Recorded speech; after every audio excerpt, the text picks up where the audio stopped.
Is long cow, and just like the box suggests, it is about, well, long cows. When you open up the box, you're going to see it's very minimalistic because you only have one deck of cards, 3 tokens, which are going to be used for different scoring in the game, and 1 rule book. You win the game by getting the most amount of points, and you get points by making cows.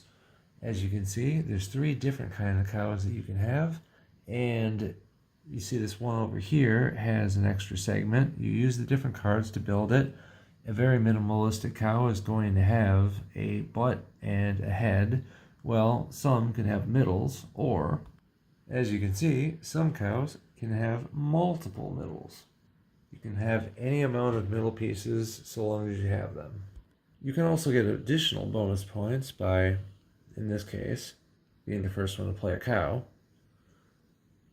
being able to have the most number of cows, or having the longest cow.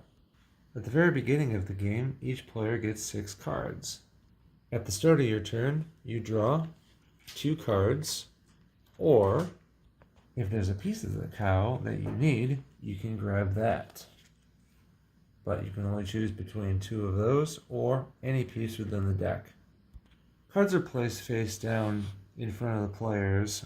Obviously, you can look at your hands, but it's meant to be kept secret. Some cards have special effects which attack other players. A calf is something that you can play after you have 1 cow that counts as your cow total, or counts as additional cow for your total, and then you have the various pieces. So in this situation, I could play this Highland cow, and I could either do him with just a head and a butt, or since I have a middle section, I could play him with a middle part too. You cannot start a cow unless you can finish a cow, though. So if I didn't have a butt, then I wouldn't be able to play any of these cards. Assuming I already have a cow in play, I can put a calf down, and that means I've got a total of 2 cows. 1, which consists of 2 pieces, and then just a calf.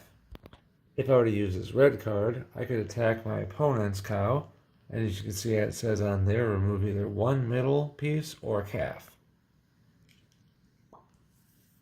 And then the cow has to go back to its minimalist form. Finish your cows with the appropriate pieces. So in this case, this is an illegal move because this does not match the same color scheme as him. Remember, we have the brown cows, we have the Highland cows, and then these white cows. However, some of these are wild, and if it says wild up there, this will complete the cow, and this would be considered a white one since that's the first piece that's not wild. In terms of special cards, the red ones are usually aggressive towards opponents' cows or calves.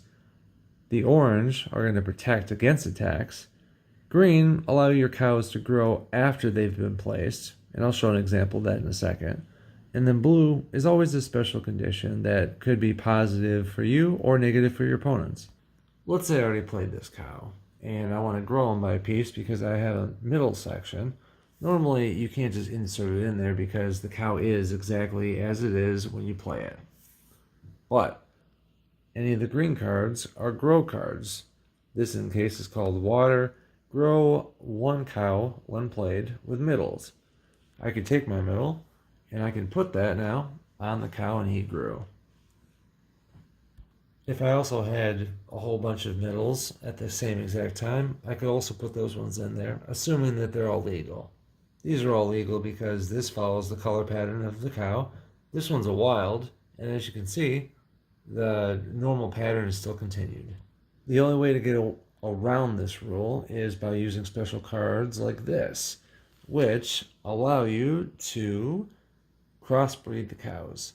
And as you can see, it says 3 breeds max. So what that means is, if I were to start with a Highland cow, then I can use up to 3 inappropriate pieces to put onto them. So this doesn't match his original one, so that's inappropriate.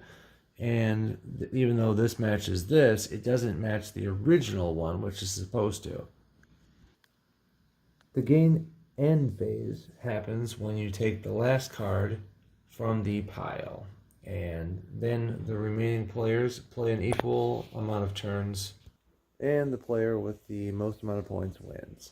I know that's not a thorough playthrough of the entire game, but it is a very simplistic game, and our 7-year-old enjoys it. It's very easy, fast paced, doesn't take a whole lot of thought, and it's an overall good try if you haven't played it. So I'll give it a shot.